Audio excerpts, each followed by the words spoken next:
All right, it's 10 o'clock, so we're going to call this administrative meeting to order. Appreciate everybody being here that is here. We are going to be extremely short-staffed today. Peter is out, our Chief Administrative Officer, and our County Engineer is also gone, as well as our Assistant County Engineer. They are all at conferences today in Perdido, so hopefully they will enjoy a little bit of sunshine. We will see. But we're going to go ahead and get started with the meeting. We have two items under awards and presentations. First is a proclamation for National Police Week. Any objection to placing this item on the agenda? No objection. No, Judge. And Commissioner Ivy, is that you going to present that, or? Yes, sir. Okay. I wasn't sure which one of y'all had submitted that. I'll make a note. And item number two is proclamation for National Salvation Army Week. We do this every year, and Major Linda Payton, who's the officer of the Salvation Army here in Dothan, she will be here. So any objection to placing that one on the agenda? No, Judge. Item number one is a normal and customary thing that we have to adopt every year, and it is a request to adopt a resolution for a municipal water pollution prevention program. We have to do this because we have the small little package plant down there near the state line. So any questions on this item? No. Any objection to placing this item on the agenda? No, Judge. No. Item number two is a request to approve for 144 North Oak Street to Alabama Board of Pardons and Parole and authorize chairman to negotiate all documents. So this is something we've been working on too long. We had to do quite a bit of remodeling. That took a while. There was apparently a misunderstanding, as things happen with the state, there's sort of a verbal agreement sometimes, and then the person that you agree to changes offices, goes somewhere else, and then you get a new person, and you have to kind of pick up the pieces and put it back together. So that happened. And then there was a little bit of a disagreement over who should cover how much of the utilities, but I think we finally got all that worked out. So the lease should be in your package. I don't know if you've had a chance to review it. Tony's not here. I tried to call him. I didn't get him earlier, but the only Probation and parole. I meant for community corrections. yes, this is for Andrew's sitting in for Tony. okay.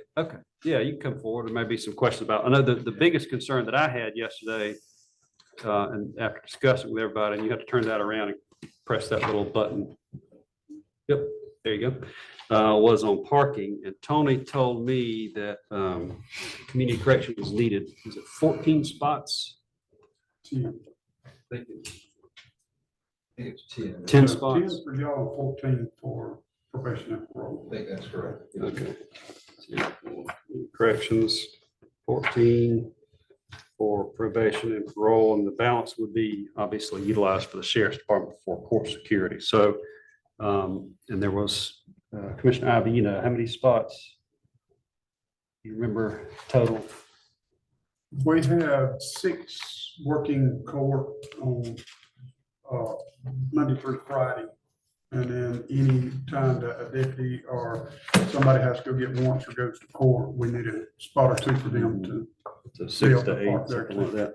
I think there's enough spots. Yeah, I talked to Mr. Andrew before we got started, and it should work out because they're counting in their normal spots that they use daily. Okay. And that's not counting the big open parking lot. Gotcha. So the ones they normally park against the wall in the wash bay and over by the old Sally Port dock area is what they were counting also. Okay, I thought that would be the case. So I think we should be good for parking for the sheriff's department, court security, community corrections, and probation and parole. That was really the only question that I guess that kind of came up. So any other questions on this item? Any objection to placing this item on the agenda? No objection. Item number 3, thank you, is a request to approve budget amendment for accounting services provided to Gordon Volunteer Fire Department for volunteer firefighters eligibility. So I'll remind y'all, this is something that we started, I believe, in 2019. And then there was some delay in getting some of these volunteer agencies on the up and up as far as their tax returns are concerned. So we provided financial assistance to them. Gordon is, I believe, the second to last one. We expect there to be one more bill. The agreement that we made back in 2019 was that we would pay up to $3,000 to get all of them done.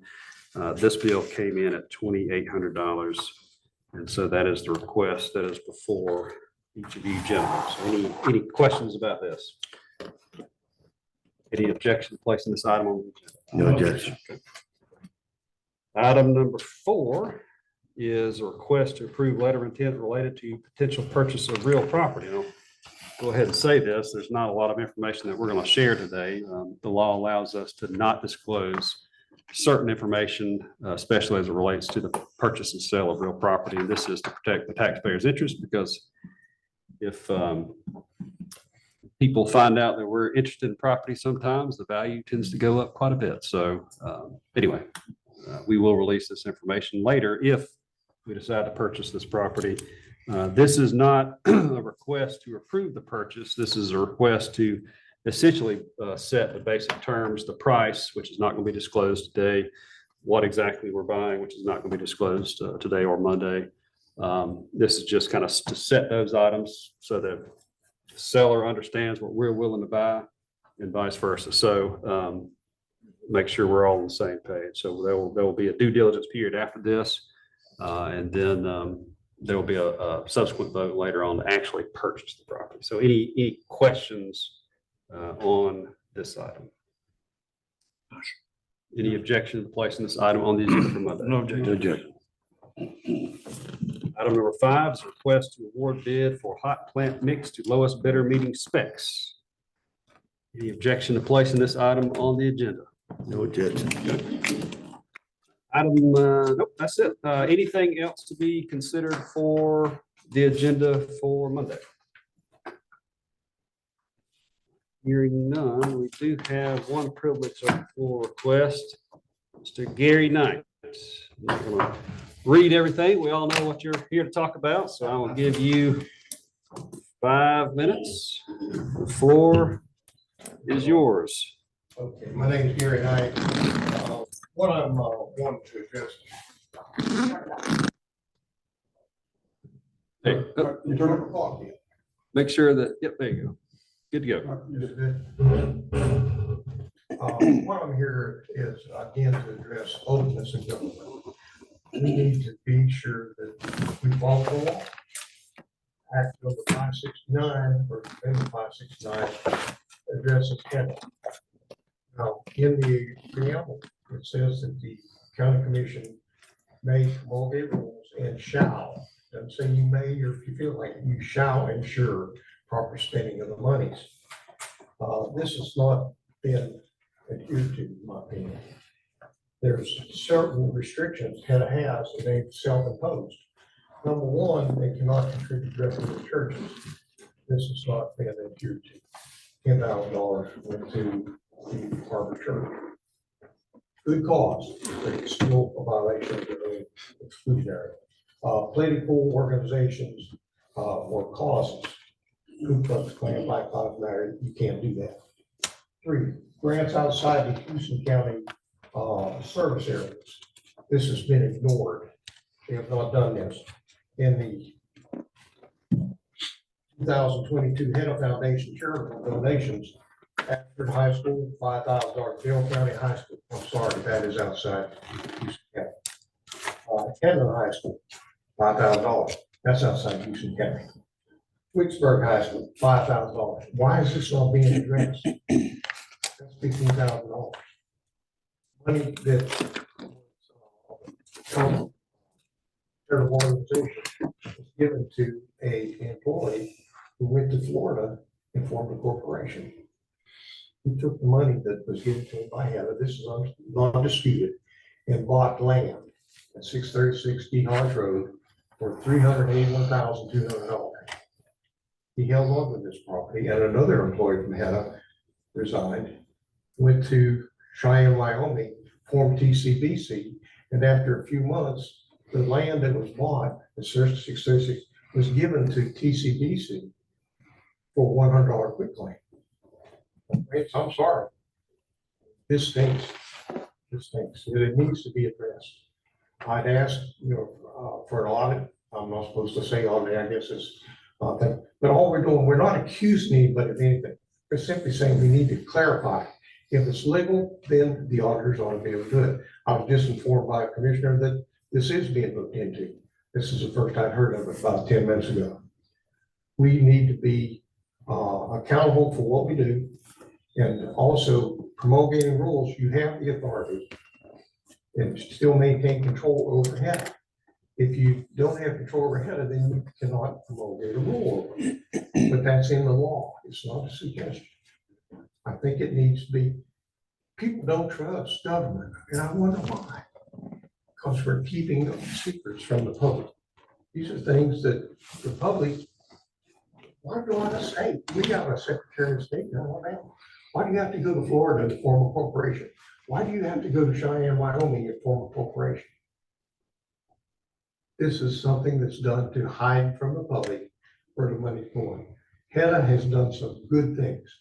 They've given money, but it is for charitable organizations, not nonprofit organizations, for charitable organizations and or education. This is what it's restricted to. Just because it's a good cause doesn't mean you don't need to look at it.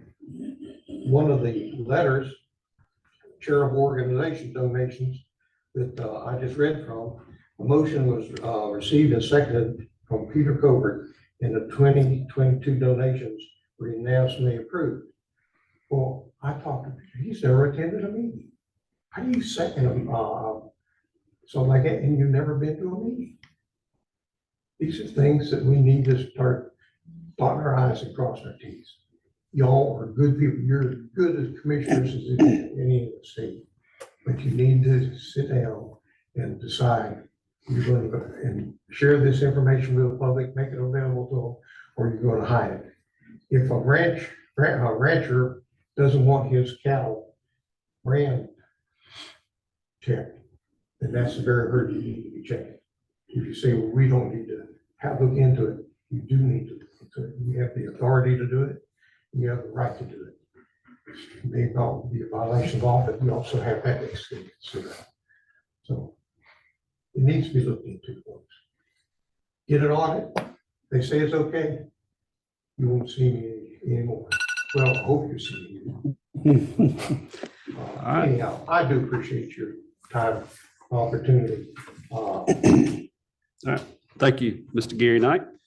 All right, there being no further, yes, there being no further items to consider, we will adjourn until Monday. Thank you.